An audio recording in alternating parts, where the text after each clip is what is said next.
Kaixo, zinemazale, hauxe duzue Zurriolako butaka, zinemaldiko euskarazko saioa.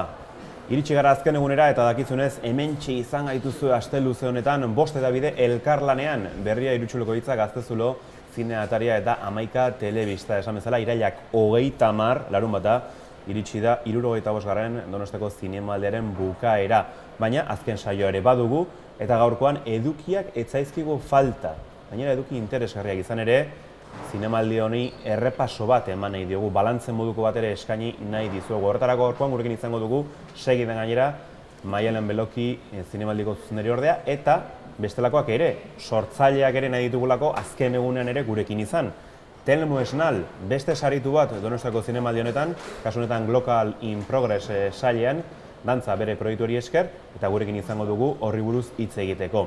Eta gaurkoan ere bai, umore kutsu bat emango diogu saioari, dagoeneko bukaera emango diogulako, eta gurekin izango dugu 11 telebistako zokorrista eta berarekin batera Urtzukizu Berriako kazetaria.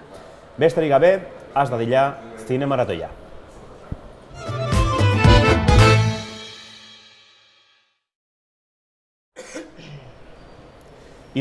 Garren zinemaldia bukatzea da, eta balantze moduan, nahi dugu zerbait jakin, lehendabiziko balantze hori jaso ere bai, eta horretarako gurekin dugu Maialen Beloki zinemaldiko lantaldeko kidea. Kaixo eta ongi etorri? Kaixo, eskerrik asko. Lehendabiziko balantze bezala egiterako orduan, eta orokortasun batetik behiratu, nolakoa izan da 75. edizioa? Egia esan guri asko kostatzen zaigu egun honetan balantzea egitea, ze oraindikan barruan gaude eta perspektiba pixka bat falta zaigu, ez? Beti ere datorren astean ziurazki lasaiago ikusi ahalko ditugu zer funtzionatu duen eta zerk ez, baina orokorrean egia esan gu pozik gaude aurtengo edizioarekin, zinearetoak gainezka egon dira, gonbidatu asko etorri dira, jendeak disfrutatu du eta baita ere industria arloak ere ondo funtzionatu du, ez? Guretzako oso garrantzitsua da baita ere ez bakarrikan zine emanaldiak izatea, baizik eta baita ere bertan gerturatzen diren zine munduan dabiltzan profesional horiek bertan topagune bat izatea, ez? Orduan zentzu horretan lehenengo balantze bezala, pozik gaude, orokorrean pozik gaude. Oro har dena dela, sail desberdinetan eskaini diren filmeekin, oraindik ere eskainiko dira, baina eta jakin ahal izan duzunan arabera, pentsatut jendearekin hitz egingo zenuela eta bar, aukeraketa, egon den filmen aukeraketa sailez sail, zer nolako harrera izan du horrek, zeren, filmeak asko izan dira, berrikuntza ere izango dira, gerora izango dituguna, baina orokorrean sailekin zer nolako inpresio iritsi zaizue? Orokorrean baita ere ona, ez? Gero baita ere ikusi beharko genuke guri zer iriste zaigun eta pixka bat hori esaten dizuna, denborarekin zer irakurtzen dugun filmei buruz, ez? Sail ofizialean beti ere fokoa gehienez sail ofizialean egoten da, orokorrean aurtengo pelikulak oso ondo sartu dira, gero beti aurkituko dituzue bat edo bi, kritikari gustatu ez zaizkionak edo publikoari gustatu ez zaizkionak, baina orokorrean guk esango genuke agian beste urteetan baino hobeto sartu direla sail ofizialeko pelikulak, ez? Hori da erakusleio garrantzitsuena, baina badakizu guk beste guztiak ere berdin zaintzen ditugula eta zentzu hortan adibidez zuzendari berriak bezalako sail bat guretzako oso garrantzitsua da eta oso ondo funtzionatu du, ikusten adibidez Gazteriaren epaimaiak oso ondo baloratu ditu pelikula hauek, pixka termometro gisa erabili dezakegu Gazteriaren epaimai hori eta gero beti Perlak, Zabaltegi eta Bakalerako bezalako sailak baita ere, harrera ona izan dute, ez? Hor komila tartean agian errezagoa da filme honak aukeratzea, beste jaialdietan ja pasa direlako eta ikusi dugulako zer funtzionatu duen eta zerk ez, baina orokorrean baita ere pozik gaude sail horien harrerarekin. Aipatu dugu berritasunak izan dituela 75. zinemaldiak, horietako bat esan dezagun azken urteetan edatu diren telebista plataforma, telesail plataforma horietako bat dugu, kartel ezagun batekin Donostian ikusi duguna eta polemikatxo ere sortu duena, Netflixez ari gara, eta haure dagoeneko sartu da nolabait zinemaldian, ez? Zen balantze edo zein irakurketa egiten duzue, halako plataformei ere lekua egiteaz zinema jaialdi batean? Netflixez gain baita ere esan behar dugu sail ofizialan adibidez La Peste bezalako pelikula bat egon dena, Movistar plataforman aurkeztuko den telesaila eta baita ere Zabaltegi eta Bakaleran Berguentza telesaila aurkeztu dira. Orduan guk beti esaten dugu, ez? Guk zinemaldian nahi ditugu euki ahal dugun filmerik onenak, ez? Eta edo telesailik onenak zentzu horretan. Orduan horrek gero erakusleioa izango duten, azkenean ez da gure tokia hori erabakitzea, ez? Noski zinearetoak abestu nahi ditugula, polemika hortatik datorrez, eta guk zinearetoak existitzen jarraitzen nahi degula bertan jarraitzea, zinearetoetan filmeak erakusten, baina pentsatzen dugu ziur aski aukera guztietarako daudela, ez bai zinearetoetarako baita beste lehiatietarako. Orduan, agian denborarekin baitari pixka bat gauzak bere tokian jartzen joango dira eta ikusiko dugu nola telefilmeak ere beti egon dira, eta bere tokia dute eta bere ikusleak dituzte, orduan pentsatzen dugu guztientzako tokia aurkituko dugula. Beraz, zabaldu duzuen ateari, aurten, bereziki baipatu dituzun bi telesail horiekin eta Fede Tarras filmarekin, jarraipena eman ediozu aurrerantzean?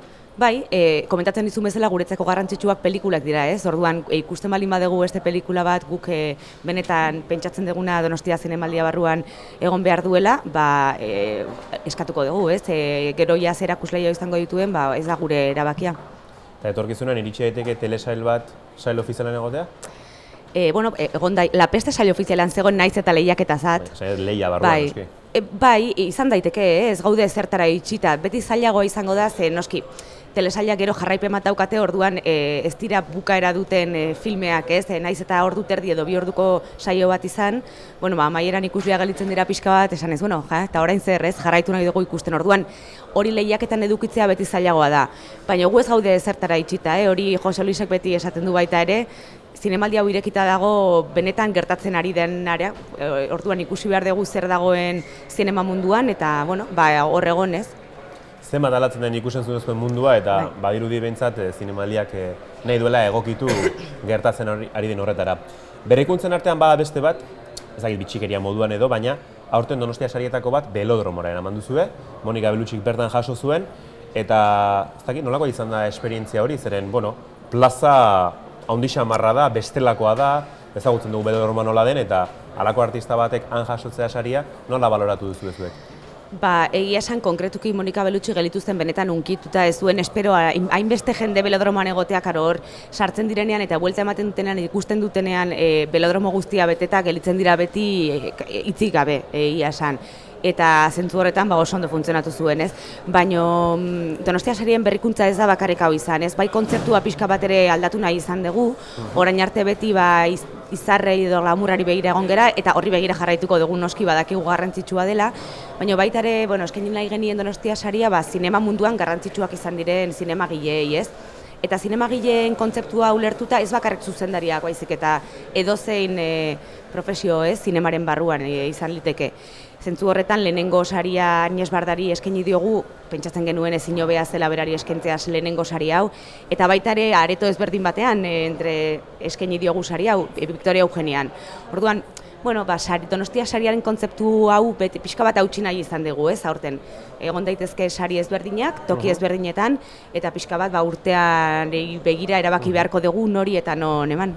Beraz, zuzendaritzaren erronketako bat bada, saritzea ere zinemagintzan dauden langile hori denak askotan itzalean geratzen direnak. Bai, ze iruditzen zaigu azkenean, baudela, arlo batzuk agian bisibilizazioa handirik ez dutenak, adibidez aurten baita ere zinemira saria, muntaia lanean ibiltzen den pertsona bati eman zaio, eta hori ere guretzako garrantzitsua, eskentzea pixka bat, hain argiak ez diren profesio horiek, baina baita ere argi daukagu glamurra eduki behar degula. Jose Luisek esan zuen prentsa horrekoan ez dadila inor larritu, glamurra eskaintzen saiatuko gera datorren urteetan baita ere. Justu, Jose Luis Rebordinosek esan zuen ere, zinemaldiaren eta zuzendaritzaren erronketako bat dela, hizkuntza gutxituei eta bestelakoei batarte berezi bat egitea eta konpromiso bat ere eskaintzeaz, ari gara ikusten gainera azken urte hauetan hori betetzen ari dela, hori bada zuen lan lerro bat, zuen lan hildo bat?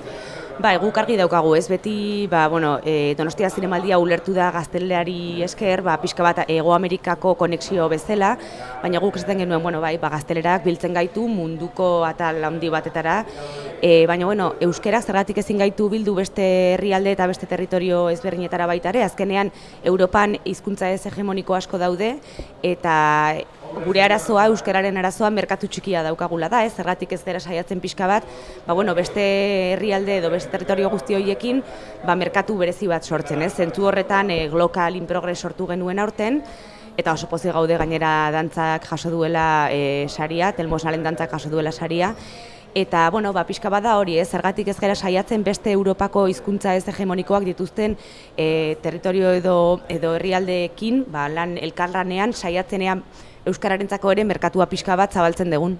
Are gehiago, azken urteetan eta jakinik hemen dugun kultura bikoizearena, norberaren hizkuntza ez dena, eta gaur egun edozein zinematan duguna, zinemaldiak bai egin du noraiteko eta tradizio badauka, jatorrizko hizkuntzari garrantzia ematenena filmetan, eta horrek egiten du pixkat ere zinemari beste dimensio bat ematea, ez? Bai, guk ezin dugu ulertu jatorrizko hizkuntzan ez dagoen pelikula bat zinemaldiaren barruan, seguretzako oso garrantzitsua da, entzutea, ez? Eta azkenean baita ere aktoren lana ikustea, hizkuntzarekin nola lan egiten duten, eta zentzu horretan pentsatzen dugu, kontekstu horretan ziur aski euskarazko pelikula batek harrera hobea duela, ez? Aipatu duzu Global in Progress, izan ere, Irutxiloko hitzan, zuen komunikazioa arduraduna elkarrizketatzeko aukera izan genuen, eta bertan aipatu zuen ez erronka diren zinemaldiarenak, batetik handazuk aipatu duzun lamurra eta erakusten dena eta fokoak irabazten duena, eta beste bada egiten den barne lan hori, ez? Industria eta bestelako sail batzuk zuk aipatu duzun Global in Progress bezala aurten, saiatu zaretena modu berezitu batean indarra ematen, eta begira, aipatu duzu Telmo Esnalde saritua izan dela, gero ere izango dugu gurekin, zer honako esperientzia izan den berarentzat, baina hor bai ikusten da zuen lan hildo, lan lerro bat, industriari bultzada serio bat ematea, nahiz eta gerora hedabidetara ez horren beste iritsi egiten den lan hori. Bai, egia esan duela 7 urte sartu nintzen Jose Luisen zuzendaritzapean, eta nik zinemaldia ezagutzen nuen, baino ez barrutikan hain ondo, eta pentsatzen nuen beste askok bezala zinemaldia zela 9 egunetan pasatzen den zerbait, nun pelikulak erakusten ziren, izarrak zetozen eta listo, ez? Eta Jose Luisekin ikasi nuen, eta gainera berak oso argi zuen hasieratikan ez zinemaldia beste gauza asko zirela baita ere, eta zinemaldiak tokiona izan behar balin bazuen, beste gauza horietan ere posizio on bat lortu behar zuela, ez?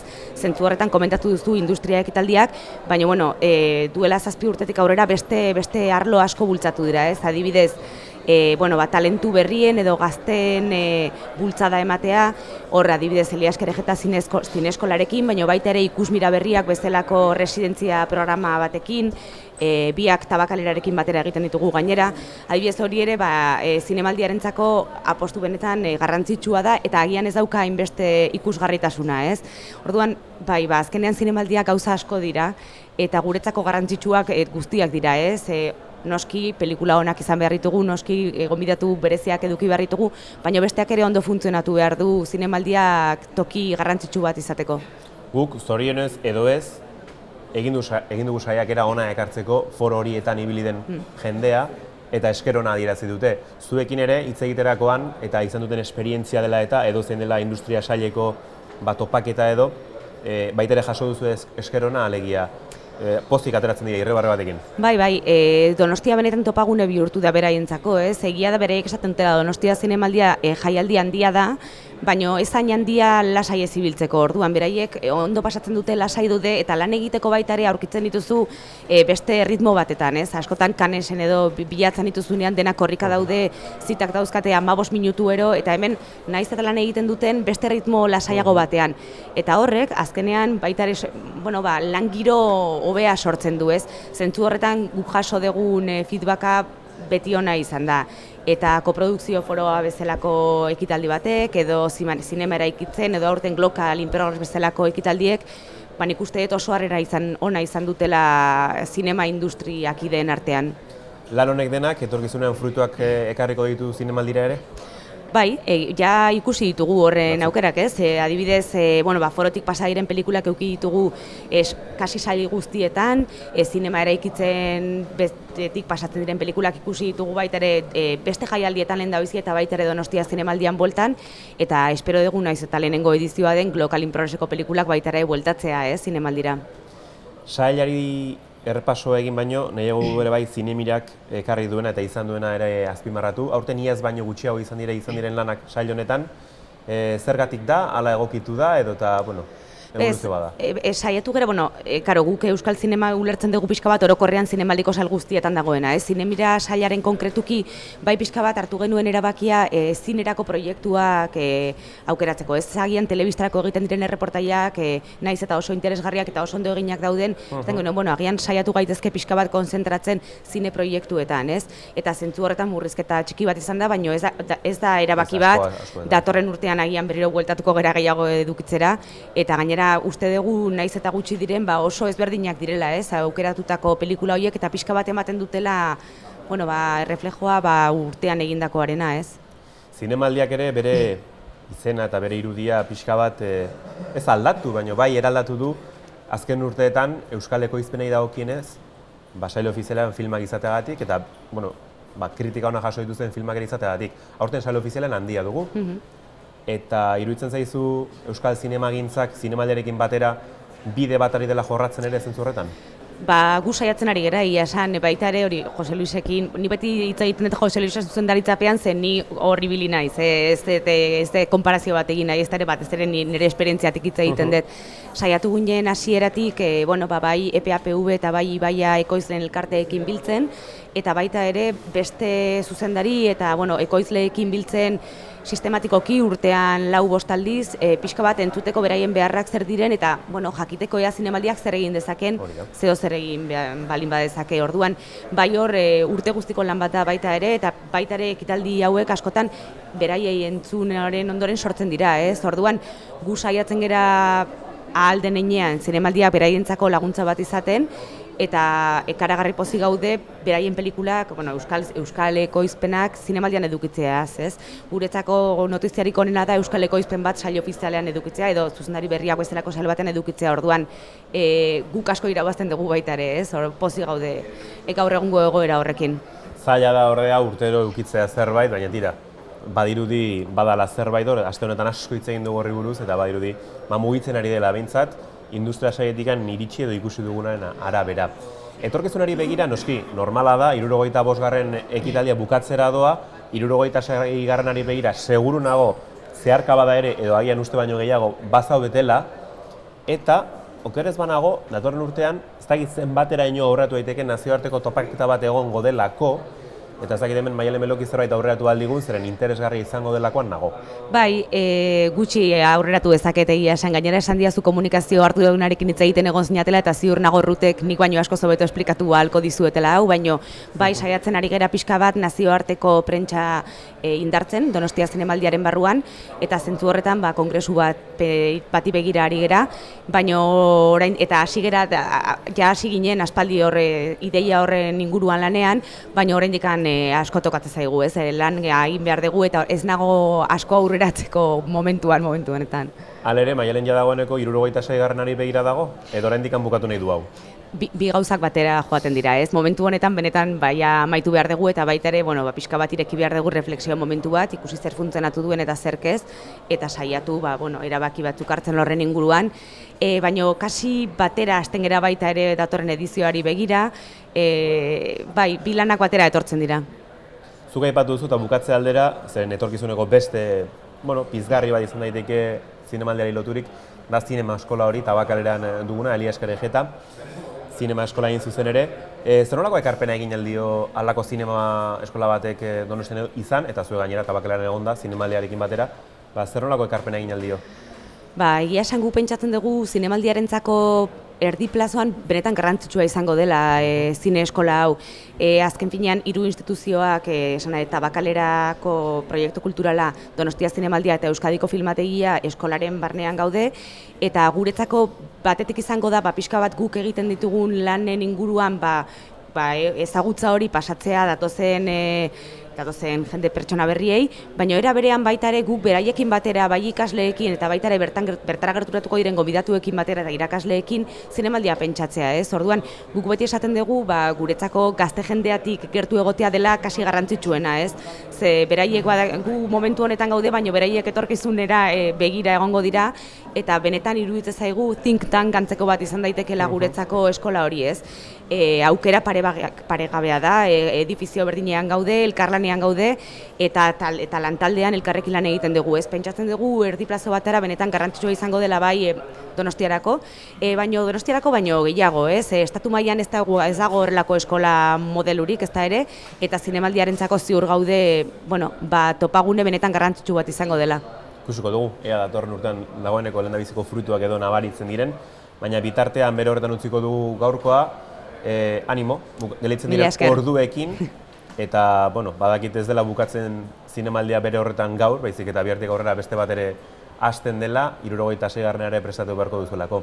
Maialen Meloki, eskerrik asko gurean izategatik. Eskerrik asko zuei. Ondo pasa gaur gauean. Mila esker. Eta izango dugu elkarren berri. Eta aipatu dugu zinema eskola eta segidan ikusiko dugun bideoa badu harremana horrekin, ez? Hain justu, Carlos Mugiro da zinema eskolatako zuzendaria eta zinea atariko lagunek berarekin hitz egiteko aukera izan zuten horrekin bideo bat osatu eta segidan da ikusiko duguna. Hementxe duzue.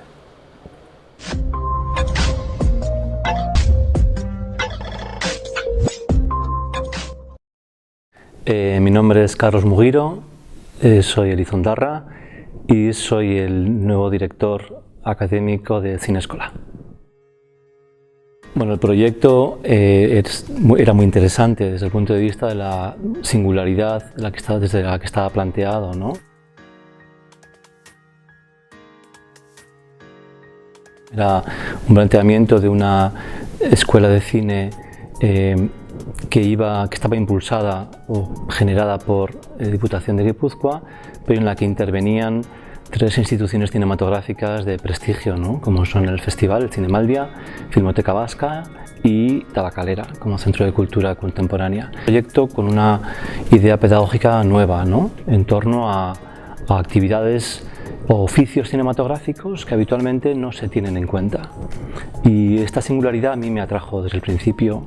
Yo que llevo 20 y tantos años pensando en la docencia y en si el talento se puede transmitir o no, me atrajo desde el principio y esta fue la razón principal. Bueno, por un lado una grandísima ilusión.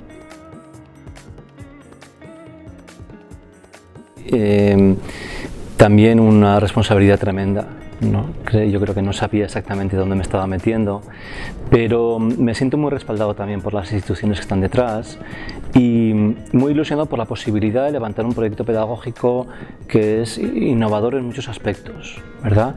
Que como todo proyecto cultural necesita tiempo, ¿verdad? Porque en todos los aspectos de la cultura hay que sembrar para recoger, ¿no? De ahí cultura y cultivo tienen algo que ver, ¿no? O bastante que ver. Entonces, mi paso por Cinescola es un paso temporal. Se trata de ponerlo en marcha, de desarrollar una personalidad, de trazar los caminos que yo creo que son principales, relacionados con la formación en la creación, en el talento, en los nuevos oficios, pero también en la investigación. Y bueno, en el tiempo que esté, pues intentar que esta institución no sea algo temporal, caduco, sino que tenga una necesidad de ser y por lo tanto perdure en el tiempo, más allá de las personas que en este momento estamos implicadas. Bueno, en primer lugar creo que dar coherencia un poco a esta idea de los 3 tiempos del cine. Pensar que ser cineasta hoy no es simplemente hacer imágenes nuevas, sino también hacerlas visibles, es decir, trabajar sobre la memoria del cine, trabajar sobre el patrimonio audiovisual, sobre la posibilidad de restaurar y de valorar ese pasado, es también una forma de ser cineasta. También es ser cineasta ordenar el tiempo presente, ¿verdad? Como decía Henri Langlois, fundador de la Cinemateca Francesa, tan cineasta es aquel que usa la cámara para filmar como aquel que usa la cámara para proyectar. La cámara de proyección, decía, es mi cámara. Por lo tanto, esta manera expansiva de pensar el término de cineasta, el oficio de cineasta, esta es una pieza fundamental de mi proyecto, ¿no? Otra idea también importante tiene que ver con la idea de que esta no es una escuela de oficios de la manera tradicional, no es una escuela en la que se estudiará cómo ser director o cómo ser guionista o cómo ser director artístico, sino una concepción del cine un poco más bueno, relacionada con lo que son los modos de producción contemporáneos, ¿verdad? En donde los términos, las categorías estándares tradicionales de los títulos de crédito, ¿verdad? En donde cada persona aparecía como en una cadena de producción que solo sabía hacer una cosa, pues están siendo cuestionados. Hoy en día todos esos roles, la posibilidad de hacer películas con equipos mucho más pequeños, es una realidad y conviene pues acercarse al cine desde una mirada pues, contemporánea, desde el punto de vista de lo que serían los oficios. Por otro lado, creo que sin investigación, esta sería otra característica, sin investigación no hay creación posible. Sin investigación tampoco hay trabajo de restauración y de preservación. Sin investigación tampoco hay trabajo coherente de comisariado. Habitualmente entendemos la investigación como algo vinculado con las ciencias, pero la investigación es un componente esencial de las humanidades y un componente esencial de la creación. Por lo tanto, mi idea es que la experimentación esté en la base del trabajo del alumnado, en la base del trabajo de los docentes también, y que sea esencial. Y otro aspecto también importante tiene que ver con la ubicación del propio centro. Esta escuela tendría un sentido completamente distinto en otro lugar. Aquí tiene un sentido singular porque está bajo el mismo techo en el que están el Cinemaldia y en el que está también Filmoteca y Tabacalera. Tres instituciones que trabajan con el pasado, el presente y el futuro del cine. Ahí, además, la escuela está en la planta baja. Ahí deben desarrollarse una serie de corrientes de aire, ¿no? Entre los que saben, digamos, los profesionales y los alumnos y las alumnas, ¿no? Cómo generar ahí un tránsito de conocimiento. Porque yo creo que tan importante como adquirir y la transmisión de conocimientos, adquirir conocimientos y destrezas, es cómo transmitir la experiencia de los que ya saben.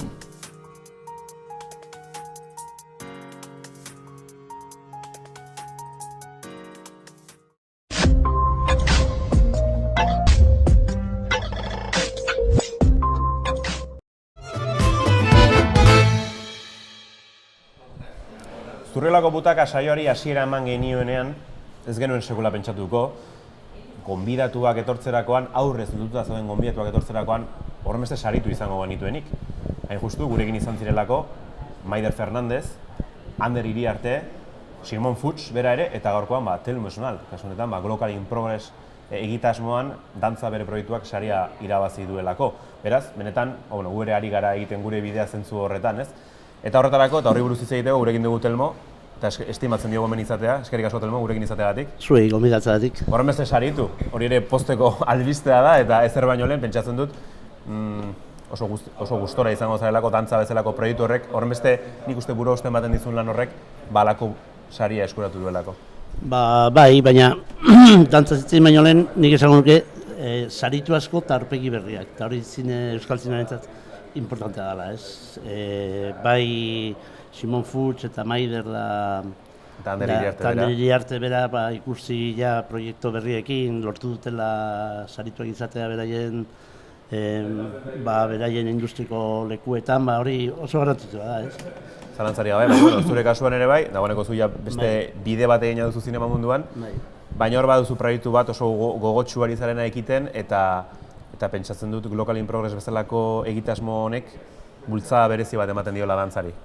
Bai, orain arte oso zaila izan zaigu beti esplikatzea zer egin nahi genuen, beti zalantza asko jartzen zituen beste finantzazioa lortzeko orduan, baina gaur egun ja ordu eta laurden eskaini dugu Global in Progresseko hortan, da ikustezu jendeak ulertzen dula, eta oso pozik bai zariagatik eta zari ondoren zari ematen zutenek esandako hitzengatik, ez?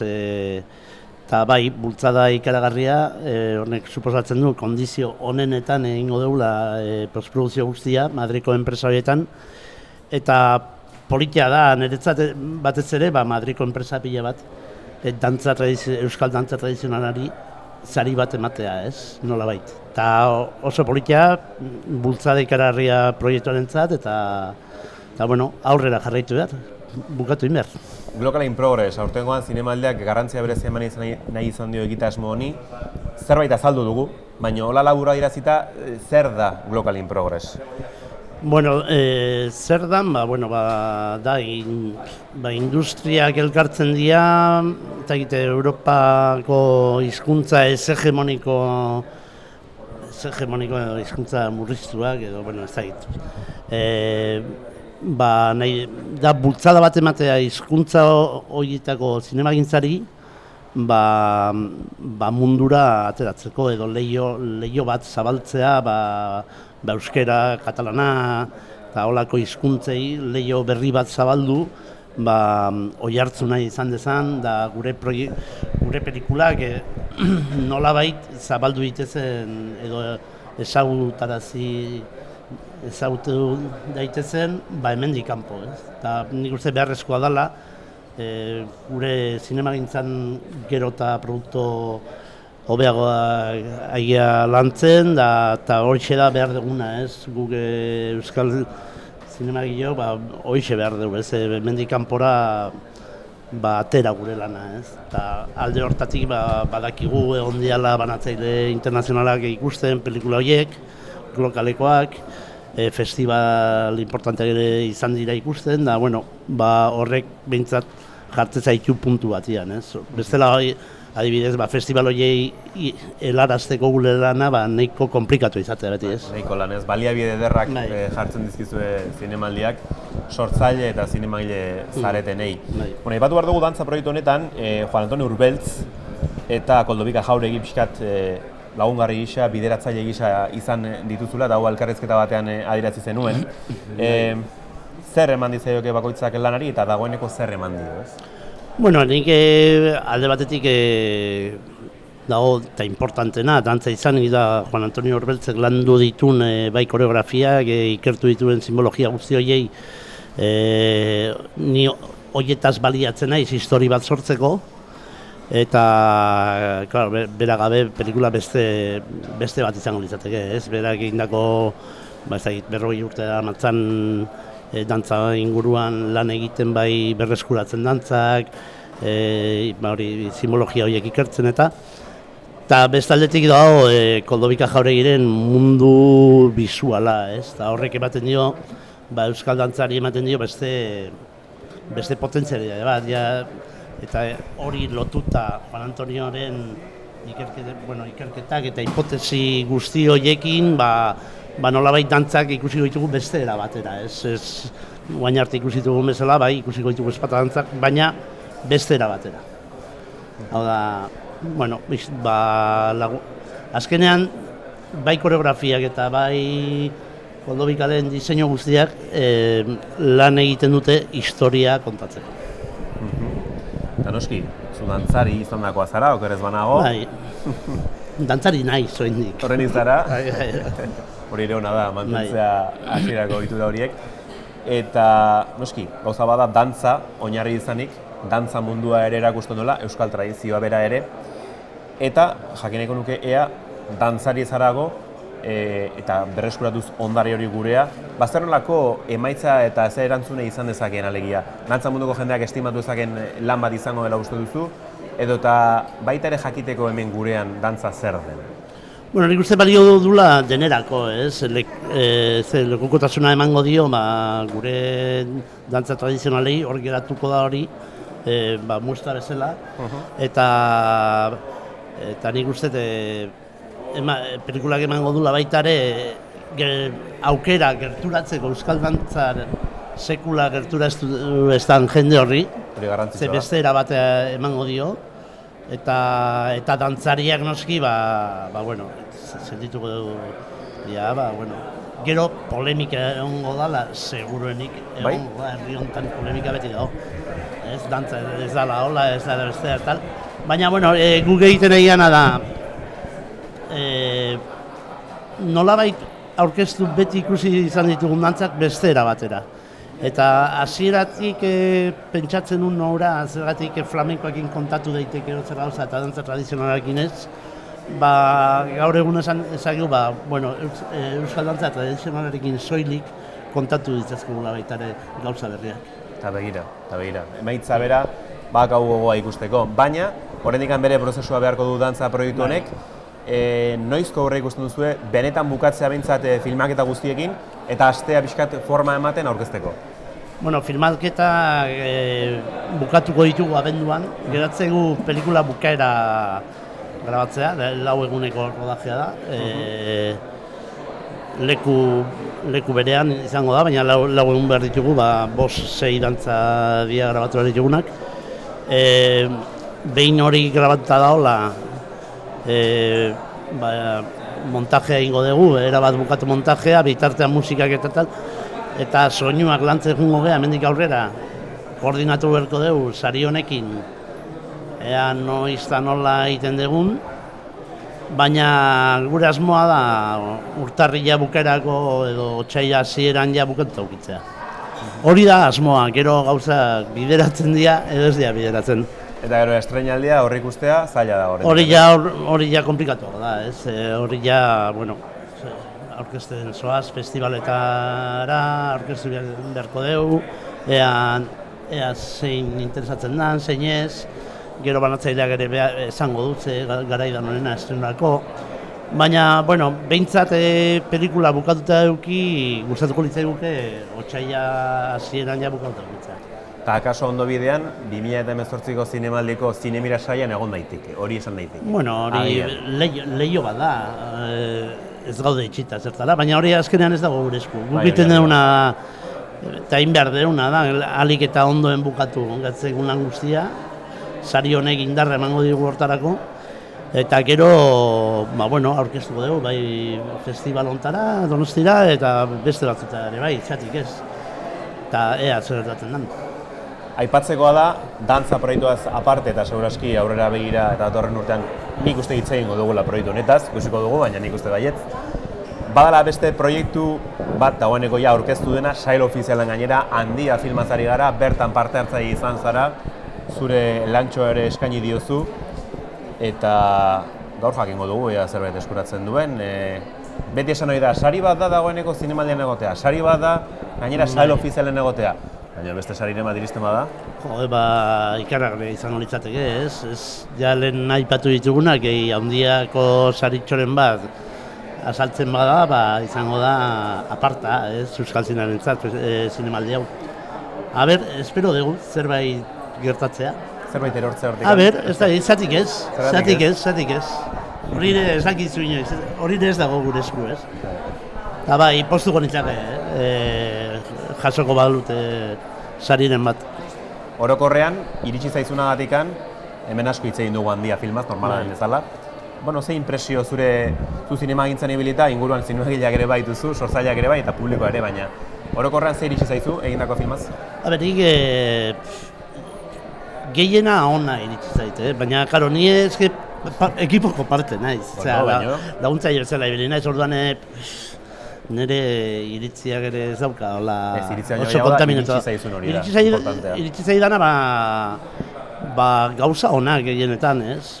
Eta batez ere faktura eta kalidadea pelikularena, eta gauza onak iritsi. Gehien bat, beti gau baten bat, naiz pelikulan sartu.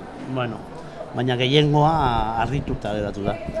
Harrituta geratu dira, eta batek esan zidan, joder, nola zaudeten Euskal Zineman, zen nivel hartzen aizaten, zantzea lagun batek, eta hori importanta da. Justu, aipatu dugu, dantza erronka politia zela zuretzako, zaila zelako nola finantza bidea egin, zinemaldi esker aurrera aterako da. Handia ere erronka potoloa zen, eta Euskal Zinemagintzak alako erronkak beharko ditu, zuk aipatu bezala, bere bidea egin dezan sektore bezala, eta bestela ere, ikusentzunezkoetan indarra irabazteko. Alegia, zuk zinemagile bezala ikusten duzu Euskal Zinema aurrera doala eta gainera modu oso duinean? Nik uste baietz eta kanpoko jendeak egin itzaitik besteik ez dago, harrituta daude, ze goraka da indun, azkenengo, ez egit, 10 urte izan. 10 urte, ez, nire goratzen ez. Aupa etxe beste, duela 12 urte izango zian. Mugarri bezala. Aurkeztu genuenean, irla txiki bat ginen, ez, eta gaur egun gauzak aldatu dira, ez, hor daude, ez egit.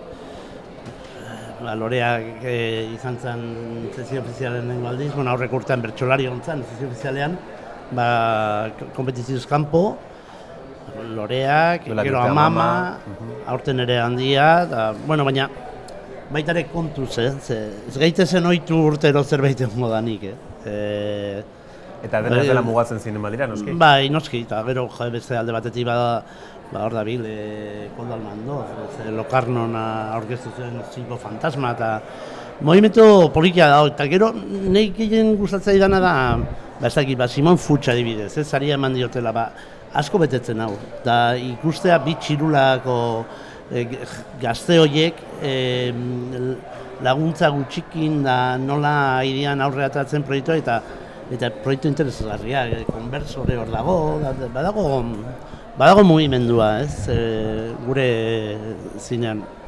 Eta eskertzen da. Eta izan da hila horrela urte askoan, eta zuei ere baliabideak erraztuz, zuen proiektu horiek buruan dituzuen sormen lan horiek denak ea atera bidea duten. Bai, gu jarraituko dugu ontan. Bai, hori zalantzarik ez da. Ez dakit, beste egiten da. Hori da. Jarraitu behar.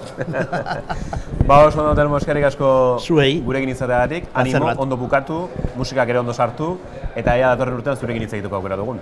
Bale. Nik uste baietz, bueno, utziko dugu. Seguru utziko dugu hilabetei pasatzen, eta ikusiko dugu zer gertatzen den. Esan bezala eskerrik asko eta zorte hon. Mila esker zuei. Eta zurekin batera hurrengo bideo ikusiko dugu, zeren, sail ofiziala, dagoeneko dena salduta dagoela esango dute, dena erakutsita, eta jakin behar da zeintzu diren azkenean sari horiek eskuratuko dituztenak. Urrezko Maskorra gaur banatuko, beste sari guztiekin. Baina hola, arrapalada batean ikusteko sail ofizialan zein filme izan diren, horretarako bideo bat badugu prest, eta segidan, memoria freskatzeko hauxe dira filmak.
Umorutxu bukatu nahi dugu zinemaldia, umorutxu bukatu nahi dugu Zurrelako Butaka, eta tira, dagoeneko aste luze honetan izan ditugu bi gonbidatu berezi, Urtzi Urkizu Berriako lankidea hainbat etorri zaigu, bere inpresioak eta beste jasotzeko moduan izan garelako, eta Basput, Zutabere irakurri dugulako berrian, eta bestetik Maika Telebistako zokorriztari izan genuen gurekin, erronka batzuk ezarri zaizkion, ez dakit bete dituen, nik uste bat emat baietz, baina tira, hori beraiek esango digute eta esan bezala gurekin ditugu batetik zokorriza eta bestetik Urtzi. Kaixo biei?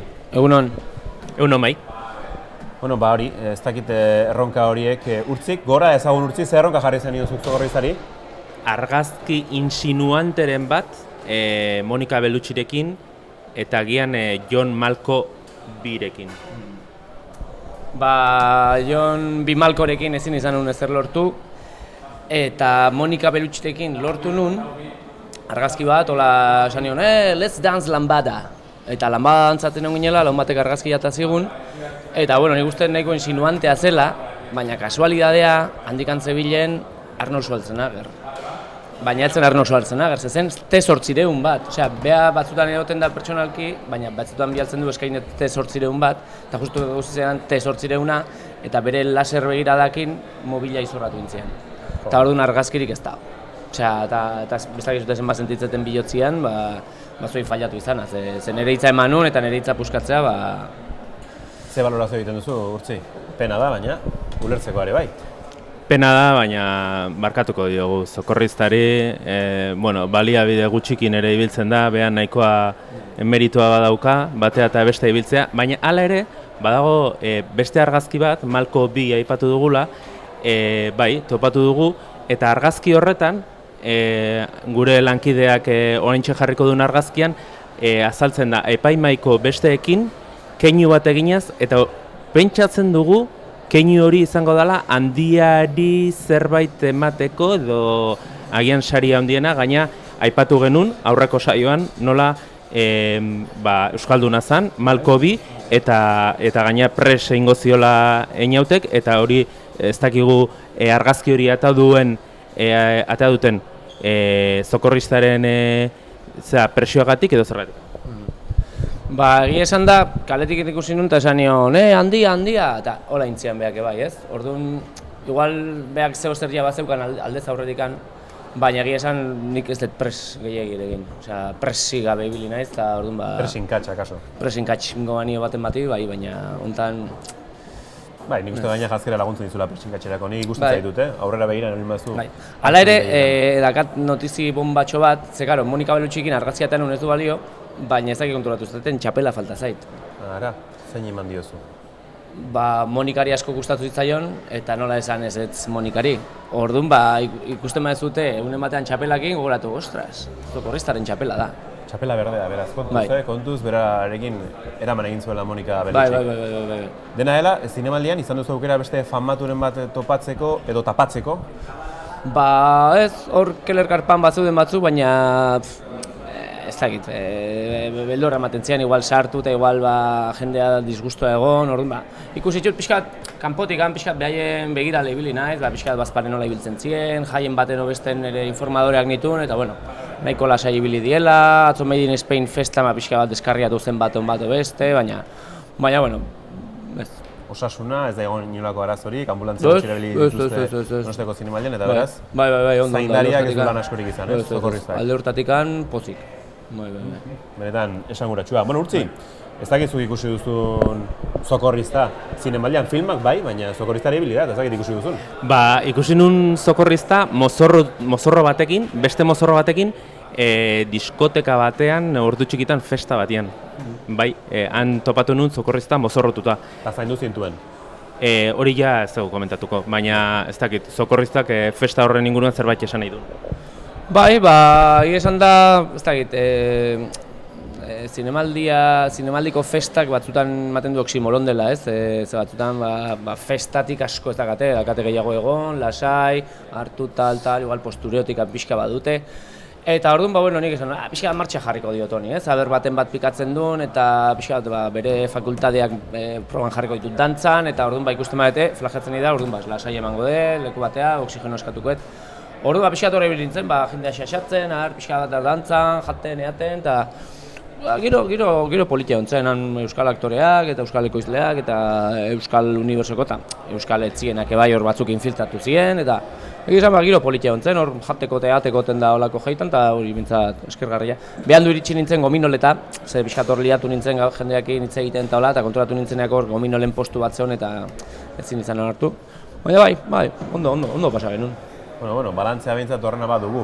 Orain urtzekin jakin behar duguna da, ea zinemaldiaz zein balantzea egiten duen, hemen izan dugu Maialen Beloki, nolait barrutik begira, kanpotik begira, Urtzi zein da zure balantzea? Balantzea ona izan da, ne ustez handia izan da zinemaldia, eta ikusiko dugu handiarekin zagertatzen den gaur gaudean, baina iruditzen bazaizu bi sari aipatuko ditugu, dagoeneko eman dituztenak. Eta hemen irakurriko ditugu, bat da Donostia Hiria Publikoaren saria, puntuaketa handina izan duna, 8,75 batekin, 3 Billboards Outside Ebbing, Missouri.